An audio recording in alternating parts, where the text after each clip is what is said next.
اچھا یہ بات طارق فضل چودھری صاحب، یہ دیکھیں اس میں وزن اپنی جگہ ہے. ایک بات یہ کہ ابھی فواد چودھری صاحب نے بھی خیر کہا، پھر آپ کہیں گے کہ میں ان کی باتوں کو سنجیدہ کیوں لیتا ہوں. بھائی وہ عمران خان صاحب کے دستے راست ہیں، ان کے بہت قریب ہیں، پارٹی کے ترجمان ہیں.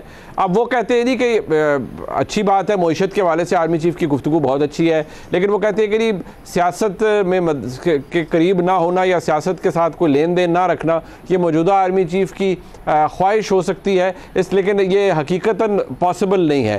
دوسری سائڈ پر یہ کہ اگر آپ کہتے ہیں کہ یہ نیوٹرل ہوگی، خواجہ آصف صاحب کہتے ہیں نیوٹرل ہو گئے، لیکن عمران خان صاحب کی ریکویسٹ پر اور عارف الوی صاحب کی ریکویسٹ پر، صدر مملکت کی ریکویسٹ پر عمران خان صاحب سے ملاقات تو ہوئی ایوان صدر میں. اور ظاہری بات ہے پھر اطہر کاظمی صاحب بڑے ایک زیرک تجزیہ نگار ہیں، انہوں نے کہا کہ بھئی یہ کس قانون کے تحت ہوئی؟ پھر اگر سیاست سے کوئی تعلق نہیں ہے تو پھر یہ سیاسی شخصیت سے ملاقات کیوں ہوئی؟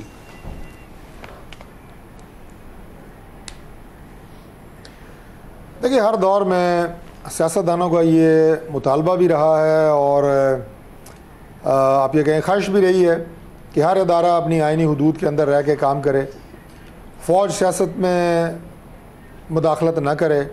فوجی سربراہان کی طرف سے بھی مختلف ادوار میں مختلف مواقع پہ یہ بات کہی جا رہی ہے جناب کہ فوج سیاست سے باہر ہے.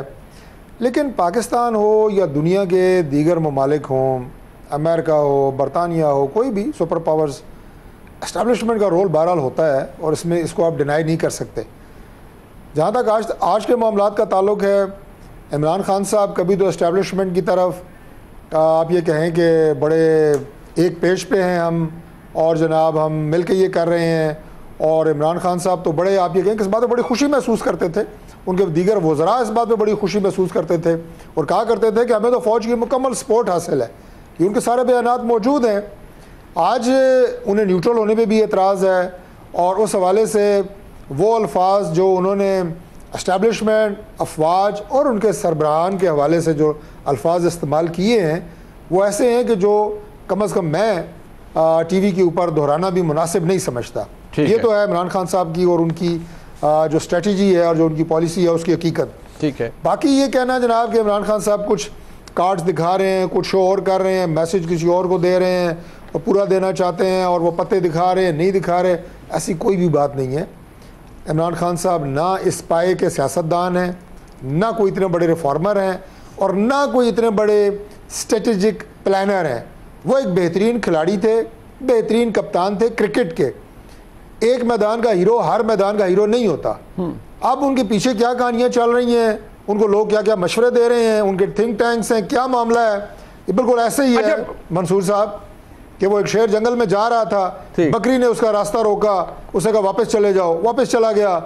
باقی اس کے جو پورا ٹرائب تھا شیروں کا، اس نے کہا آپ نے ہماری ناک کٹوا دی، بکری کی بات سن کے واپس آ گئے. شیر نے کہا میں بکری کی بات سن کے واپس نہیں آیا، بکری کی ٹون سے مجھے اندازہ ہو گیا تھا کہ بکری کے پیچھے لوگ اور ہیں، میں اس لیے واپس آ گیا. تو عمران خان صاحب کے پیچھے کیا لوگ ہیں، کیا کہانیاں ہیں، یہ عمران خان صاحب نہیں ہیں. یہ آپ نے منصور صاحب کو سنایا تو منصور صاحب بھی اس کے اوپر تجزیہ بھی دیں گے.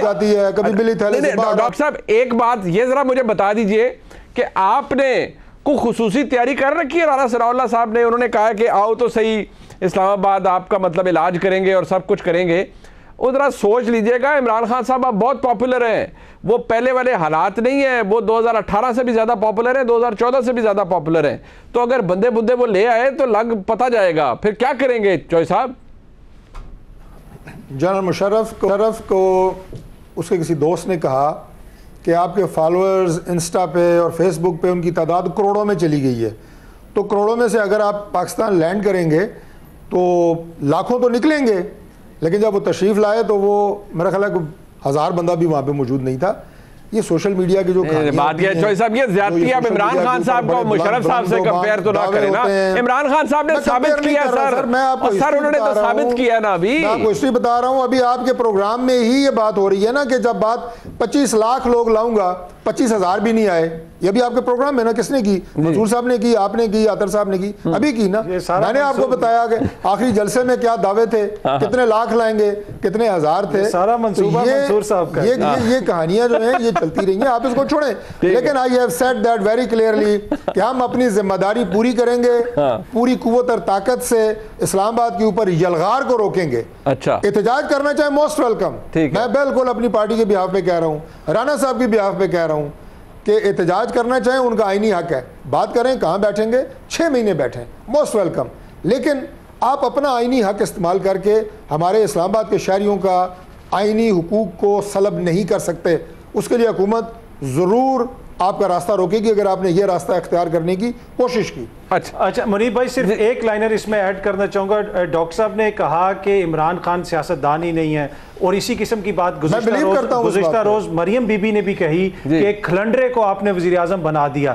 دیکھیں یہ وہ سیاسی بیانیہ, سیاسی زوم ہے جس کی وجہ سے ان کو بار بار شکست ہوتی ہے. وہ سیاستدان نہیں ہے, وہ کھلاڑی نہیں ہے, اس کے باوجود ضیاء الحق کے وارثوں کو اور بھٹو کے وارثوں کو اس نے اکٹھا کر دیا. یہ سارے اکٹھے کیوں ہوئے؟ اگر اس کو سیاست بھی نہیں آتی تو یہ حالت ہے, اگر اس کو سیاست آتی ہوتی تو پھر کیا سچویشن ہوتی؟ تو میرے خیال میں کچھ نہ کچھ تو اس کو کریڈٹ دینا پڑے گا. ہم اکٹھے ہوئے ہیں کسی سیاستدان کا راستہ روکنے کے لیے نہیں. ایک منٹ منیب بھائی, ایک منٹ. ہم اکٹھے ہوئے ہیں ایک فتنے کا راستہ روکنے کے لیے, ایک فساد کا راستہ روکنے کے لیے. آپ اکٹھے ہوئے ہیں کہ کوئی گورنمنٹ سن لینا, سن لیں. نہیں خرم صاحب نے کیا کہا تھا سر, میں دہرانا نہیں چاہتا نا. چوئی صاحب میں گورنمنٹ ہوں, میں کیا کر رہے ہو چوئی صاحب؟ آپ نے مجھے اپوزیشن بنا لی ہے, میری بات تو کرنے دینا یار, بات تو کرنے دیں. جی, میں نے فتنے اور فساد کا لفظ اس لیے استعمال کیا کہ ابھی جو ہمیں کہا گیا امپورٹڈ گورنمنٹ, امریکن سازش کے تحت یہ گورنمنٹ بنی, اس کے بعد جو بھی آڈیو لیکس ہوئی اور وہ پرائم منسٹر ہاؤس میں بیٹھ کے اپنے سیکٹری کو کہہ رہے ہیں کہ اس سائفر کو آپ نے تبدیل کرنا ہے منٹس میں, اور وہ کہہ رہے ہیں منٹس میں کر لوں گا. اس سے بڑی بددیانتی کوئی ہے؟ کوئی سیاستدان یہ بات کر سکتا ہے؟ کوئی ٹاپ بیوروکریٹ اس طرح کی سازش کا حصہ بن سکتا ہے؟ اچھا ویسے اللہ سب کے پردے رکھے, اگر پتہ نہیں باتیں آ گئی تو پتہ نہیں پاکستان کی سیاست میں کیا کیا باہر نکل آئے گا. آخری ایک بات, انہوں نے جناب جو ان کے منحرف ممبران تھے انہیں لوٹا کا, انہیں ان کے گھروں پہ لوٹے پھینکے, ان کے بچوں سے شادیاں کوئی نہیں کرے گا, ان کے اسکول کے پیچھے لوگ لگ جائیں گے, ان کے بچوں کے سب کچھ کہا نا. ان کے کسی ایک منحرف ممبران کے ووٹ سے ہم گورنمنٹ ہم نے نہیں بنائی, پنجاب میں بنائی تھی. یہ تھی آپ کے پاس باپ پارٹی, سنیں باپ پارٹی, آپ کے ساتھ دوسری تھی ایم کیو ایم اور کافلی کے چند ممبران. اگر یہ آپ کے ساتھ تھے, آپ گورنمنٹ میں تھے, وہ مطلب بڑی جائز گورنمنٹ تھی, وہ امپورٹڈ نہیں تھی. یہ 3 پارٹیاں ہمارے ساتھ آئی ہیں, وہی لوگ, ہم امپورٹڈ گورنمنٹ. چلیں ٹھیک ہے.